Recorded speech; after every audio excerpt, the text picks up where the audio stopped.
Episodio 3. Hoy quiero detenerme en una de las figuras más inquietantes, complejas y llamativas de toda la mitología griega clásica, Medea, y quiero hacerlo a partir de una pregunta que atraviesa su historia de principio a fin. ¿Puede el amor convertirse en la forma más devastadora de venganza?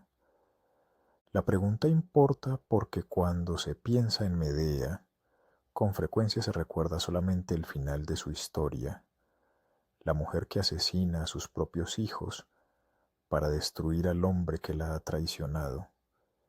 Pero si uno mira con detenimiento la tragedia griega de Eurípides y luego su versión romana en Séneca, descubre que el problema es mucho más profundo. Medea no es solamente una mujer airada, Medea es un ser que ama profundamente, y precisamente por eso, cuando ese amor es traicionado, la misma fuerza que antes la llevó a salvar, a proteger, a acompañar y a entregarlo todo, termina convirtiéndose en fuerza de aniquilación. La propia Medea lo dice con una claridad brutal en la tragedia de Séneca. En los versos 135 y 136 afirma: Ningún crimen lo cometí por odio, el que se ensaña es mi amor desgraciado. La frase es demoledora.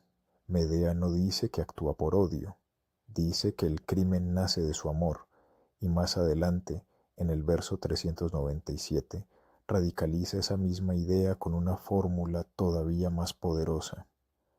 Si buscas, desgraciada, qué medida establecer para mi odio, toma como modelo a mi amor. Es decir, si se quiere medir la magnitud de su odio, hay que medir antes la magnitud de su amor. Amor y odio dejan entonces de aparecer como opuestos absolutos. En Medea ambos son la misma energía, solo que desviada en direcciones diferentes. Cuanto más profundo fue el amor, más devastadora puede llegar a ser la venganza. Y esa es una intuición que la tragedia antigua comprendió muy bien. Hay pasiones que, una vez heridas, no se debilitan, sino que se transforman. Pero para comprender la fuerza de esa transformación hay que volver atrás, al origen de la historia. Antes de ser la gran vengadora, Medea es una princesa de la Cólquide que se enamora perdidamente de Jasón, el jefe de la expedición de los argonautas. Jasón ha llegado en busca del vellocino de oro, ese objeto maravilloso cuya historia se remonta a otro mito igualmente fascinante. Según la tradición recogida por Eratóstenes, el vellocino pertenecía a un carnero extraordinario que había salvado tiempo atrás a Frixo y Hele de una madrastra perversa que deseaba su muerte. El animal podía incluso correr sobre el mar. Durante la huida, Hele cae al agua y muere, y de ahí deriva el nombre del Helesponto. Frixo llega vivo a la Cólquide, el carnero es sacrificado y su piel queda convertida en un tesoro codiciado. Zeus, en reconocimiento al valor del animal, lo coloca en el cielo como constelación. Así nace Aries, y Eratóstenes añade un detalle llamativo. Sus estrellas son poco brillantes porque el carnero fue desollado. Este tipo de detalles muestran hasta qué punto el mito griego es capaz de enlazar narrativa, cielo, geografía y memoria. Ahora bien, Jasón no puede obtener ese vellocino sin ayuda. Debe enfrentar pruebas casi imposibles, someter a unos toros que exhalan fuego, sembrar los dientes de un dragón y enfrentarse a los hombres armados que brotan de la tierra. Y es aquí donde aparece Medea como figura decisiva. Ella lo ve y se enamora, y ese amor la conduce a ayudarlo. Le entrega un ungüento que lo protegerá del fuego de los toros, y además le revela el secreto para vencer a los guerreros nacidos de los dientes del dragón. Sembrar discordia entre ellos. Jasón lanza piedras y hace que esos hombres, incapaces de reconocer el origen de la agresión, se acusen mutuamente y comiencen a matarse entre sí.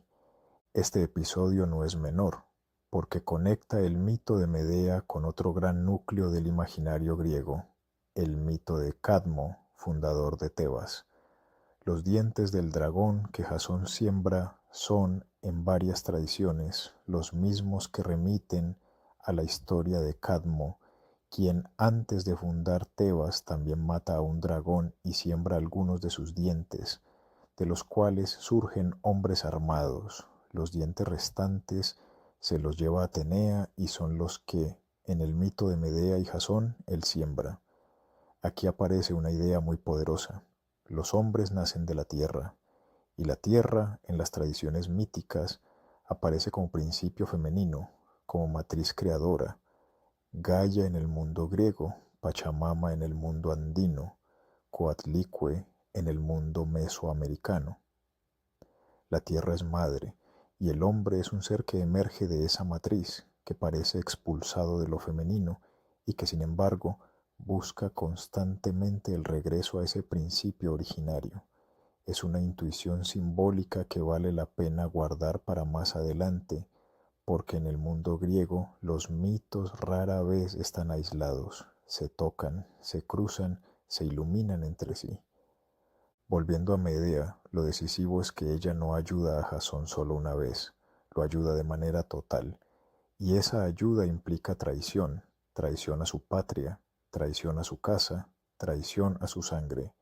Una vez que Jasón obtiene el vellocino, ambos emprenden la fuga, y en medio de esa huida, Medea comete uno de sus crímenes más terribles. Asesina a su propio hermano, lo descuartiza y arroja sus restos al mar. La lógica es fría y espantosa al mismo tiempo. Los perseguidores tendrán que detenerse a recoger los fragmentos del cuerpo, y mientras tanto ella y Jasón ganarán tiempo para escapar. El amor ya ha producido aquí sus primeros resultados monstruosos. Medea no solo ama, traiciona y mata por amor, incluso si es a un ser con el que comparte un vínculo de sangre, y ese no será el único momento en que su inteligencia aparezca como instrumento de destrucción. Más adelante, en otro episodio célebre, engaña a las hijas de Pelias, convenciéndolas de que pueden rejuvenecer a su padre si lo matan, lo descuartizan y lo hierven en una olla. Ellas lo hacen, pero Pelias nunca revive. Este pasaje resulta importante porque muestra una diferencia central entre Medea y muchos héroes masculinos del mito. Medea no es una guerrera de espada ni una heroína de fuerza física. Su poder está en la palabra, en la astucia, en el conocimiento de las pociones, en la capacidad de leer las debilidades ajenas y convertirlas en arma. Por eso su figura resulta tan atrayente. No actúa mediante la fuerza bruta, sino mediante la inteligencia aplicada a la destrucción. Todo esto vuelve todavía más grave lo que Jasón hará después, porque tras haber sido salvado, protegido y encumbrado por Medea, decide abandonarla para casarse con la hija del rey Creonte de Corinto. Desde un punto de vista político, el cálculo es evidente. Medea, en tierra griega, ya no es una princesa poderosa como en la Cólquide, ahora es una extranjera, una bárbara, un ser sin derechos, una figura socialmente precaria. Jasón entiende que el vínculo con la hija de Creonte le conviene más, obtendrá poder, posición y seguridad, pero en ese cálculo político comete un error de juicio enorme, olvida quién es Medea, olvida lo que ella ha hecho por él, olvida de qué es capaz una mujer que ha llegado a asesinar a su propio hermano para asegurar la huida de ambos. Hay aquí un detalle de gran importancia. Jasón es, en muchos sentidos, un hombre más de palabra que de acción. Medea, en cambio, actúa. Algo semejante puede pensarse, por ejemplo, en el vínculo entre Egisto y Clitemnestra en el ciclo de los Atridas. No siempre es el varón quien ejecuta materialmente el crimen. A veces es la mujer quien asume el acto decisivo mientras el hombre ocupa el lugar de la conveniencia, la inducción o la palabra. En el caso de Medea y Jasón, esto se vuelve especialmente notorio, porque Jasón parece no medir jamás las consecuencias de haber instrumentalizado a una mujer que lo amó hasta ser capaz de llegar al crimen. Creonte, a diferencia de Jasón, sí percibe el peligro, comprende que Medea no puede quedarse en la ciudad y por eso decide expulsarla de inmediato. Sin embargo, también él comete un error fatal, se deja persuadir por ella y le concede una sola noche más. Una noche parece poca cosa, pero en la tragedia basta una noche para destruir una casa, un reino y un linaje entero. Medea aprovecha ese margen para ejecutar su venganza, y aquí la lógica del amor herido se revela en toda su dimensión. Primero envía a la nueva esposa de Jasón unos regalos, un vestido y una corona. Parecen obsequios propios de una reconciliación o de una despedida, pero están envenenados. Cuando la joven se los coloca, el fuego comienza a consumirla. Creonte corre a socorrerla, pero al intentar arrancarle los adornos y apagar las llamas, queda también atrapado por ese fuego y muere con ella. En un instante, Jasón pierde a la nueva esposa y al suegro, y con ello pierde también la posibilidad del reino. Medea empieza a aniquilarlo sin tocarlo directamente. Este motivo del vestido nocivo y de las prendas malditas no está aislado en la tradición griega. Tiene resonancias en otros mitos, especialmente en el ciclo tebano, donde aparecen objetos funestos como el collar y el vestido malditos de armonía, regalos vinculados a Hefesto y Ares en su boda con Cadmo. Esas prendas, destinadas en apariencia a la celebración, terminan cargando una maldición que seguirá actuando en generaciones posteriores. También aquí aparece una constante del mito. Lo que se entrega como regalo por un enemigo o un ser que odia a quien obsequia puede ser vehículo de ruina. Esa misma lógica se había señalado ya en otros relatos como el de Héctor y Áyax en la Ilíada de Homero, quedando más que claro que el presente del enemigo, del resentido o del traicionado, raras veces es inocente, y es imposible no recordar aquí la muerte de Heracles, consumido por la túnica, impregnada con la sangre del centauro Neso, sangre ya contaminada por el veneno de la hidra. En ambos casos, una prenda aparentemente inofensiva se convierte en instrumento de destrucción. El vestido, la túnica, la corona, dejan de ser adornos del cuerpo y se convierten en prolongaciones materiales del odio o del amor herido. Pero la venganza de Medea todavía no ha alcanzado su forma más radical. Lo que sigue es lo que ha hecho del personaje una de las figuras más perturbadoras de toda la literatura occidental, el asesinato de sus propios hijos. Aquí resulta fundamental distinguir entre Eurípides y Séneca. En Eurípides, Medea parece resuelta desde el principio a ejecutar la venganza, aunque el conflicto interior existe. En Séneca, en cambio, la lucha interna es más visible, más verbalizada, más explícita. Medea parece tener que convencerse a sí misma una y otra vez, se induce la determinación, se empuja hacia el crimen, por eso cuando finalmente actúa, la violencia aparece mucho más gráfica, más macabra, más expuesta. En la versión de Eurípides, los hijos mueren dentro de la casa. En Séneca, Jasón presencia de manera más directa esa destrucción. Medea le muestra lo que hace, lo obliga a ver. Ya no se trata solo de matar a los hijos, se trata de hacer de Jasón espectador de su propia aniquilación. Y ahí aparece una idea tremenda. Medea no mata a Jasón, lo deja vivo, y al dejarlo vivo lo condena a algo peor que la muerte. Lo despoja de hijos, de esposa, de suegro, de reino, de porvenir. Jasón queda convertido en una especie de muerto en vida.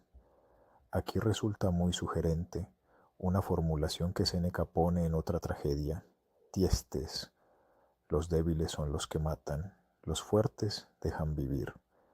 Dejar vivir a Jasón es dejarle la conciencia intacta para que contemple el vacío al que ha sido reducido. Medea no solo se venga, aniquila la identidad social y afectiva de Jasón. Por eso adquiere tanta fuerza la frase de Séneca en el verso 910 de su Medea.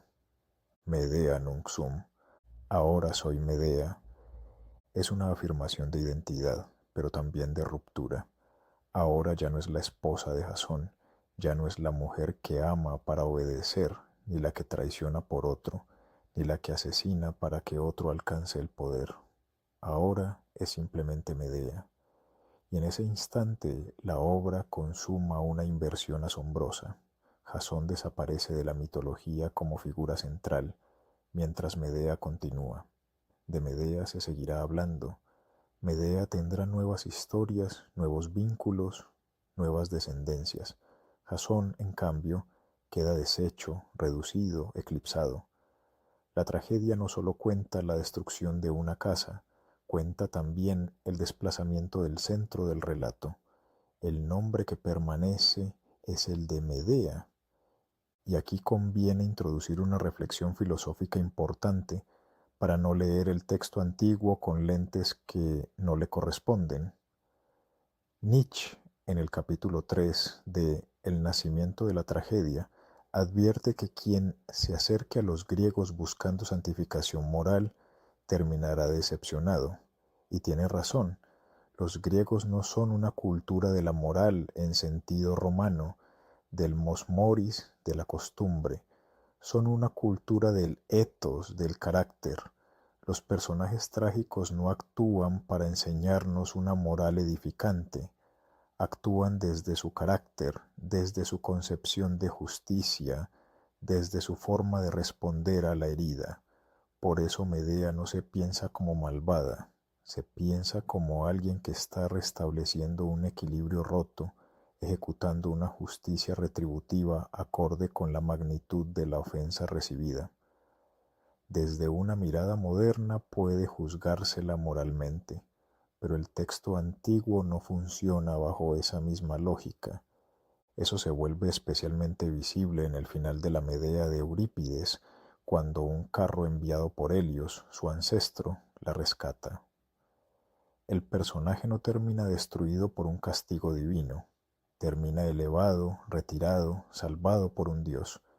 Y esto es determinante para ratificar lo dicho previamente. Eurípides nos está mostrando que, en el horizonte religioso del mito, Medea obró correctamente, de manera que el universo trágico griego no se organiza según nuestras categorías morales actuales, como si los poetas trágicos fueran predicadores de la moral moderna. Medea, además, no es solamente la gran vengadora, es también una experta en pociones, en filtros, en técnicas que rozan lo que hoy podríamos llamar alquimia, farmacología o hechicería. Algunas tradiciones posteriores, más racionalistas como los ebemeristas, intentaron explicar su aparente juventud permanente por medios más realistas. Paléfato, por ejemplo, sugiere que quizá Medea no tenía nada de sobrenatural, sino que habría descubierto algún modo de teñir o tratar su cabello para no parecer envejecida. Es un detalle curioso, pero muy revelador, porque muestra cómo incluso autores antiguos trataban de racionalizar el mito buscando detrás de la maravilla una técnica posible.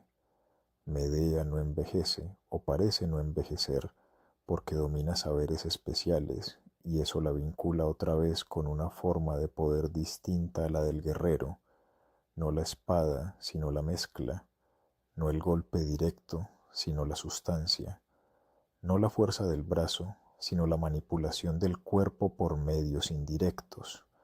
En este punto, y con todas las precauciones del caso, puede hacerse también un vínculo con la realidad. La historia de Medea muestra algo que tristemente sigue ocurriendo. Personas que, por amor, se dejan arrastrar a delitos impensables, madres o padres que llegan a usar a los hijos como instrumentos de venganza contra la expareja, crímenes cometidos no en un arrebato inmediato de fuerza, sino mediante engaño, veneno, cálculo y preparación. No se trata de decir que el mito simplemente copia la realidad, ni que la realidad repite el mito de forma exacta. Se trata de advertir que la tragedia antigua sigue siendo poderosa porque toca zonas de la experiencia humana que no han desaparecido. En este mismo horizonte, la Medea de Eurípides permite comprender por qué este personaje ha sido leído también como un símbolo de fuerza femenina. En uno de los pasajes más intensos de la obra, en los versos 230 a 251, Medea describe la condición de la mujer en el mundo griego como una existencia marcada por la dependencia, la incertidumbre y la imposibilidad de decidir sobre su propia vida, obligada a aceptar un esposo, confinada al espacio doméstico y sin posibilidad de romper ese vínculo sin perderlo todo. Frente a esa realidad, su afirmación resulta profundamente reveladora. Preferiría 3 veces empuñar el escudo en la guerra antes que atravesar una sola vez el dolor del parto, y sin embargo, esa aparente fragilidad se transforma radicalmente cuando el vínculo conyugal es traicionado, como ella misma lo expresa en los versos 263 a 265, aunque la mujer pueda parecer temerosa frente al combate, cuando ve lesionados los derechos de su lecho, no hay mente más decidida ni más destructiva. Medea encarna así esa transformación de la contención impuesta a la acción absoluta. Por eso su figura ha permitido, en distintas épocas, lecturas que la entienden no sólo como una figura trágica, sino como una expresión extrema de resistencia frente a la humillación, donde el amor herido deja de ser sumisión y se convierte en poder. Medea es en ese sentido un personaje límite, ama hasta la traición, ayuda hasta el crimen, sufre hasta la ruptura, y cuando se rompe, ya no vuelve a ser la misma. La mujer enamorada se transforma en la vengadora absoluta. Y entonces la pregunta inicial regresa con más fuerza que al comienzo. ¿Puede el amor convertirse en la forma más devastadora de venganza? La historia de Medea parece responder que sí, porque cuando el amor ha sido lo suficientemente grande, también puede llegar a serlo su destrucción, y quizá por eso Medea sigue siendo una figura tan inquietante después de tantos siglos, porque no nos deja frente a un monstruo incomprensible, sino frente a una posibilidad humana extrema, la de descubrir que una misma pasión puede salvar, destruir, crear y aniquilar. Y entonces surge la pregunta final: ¿qué es más aterrador, el odio que nace del odio o el odio que nace del amor?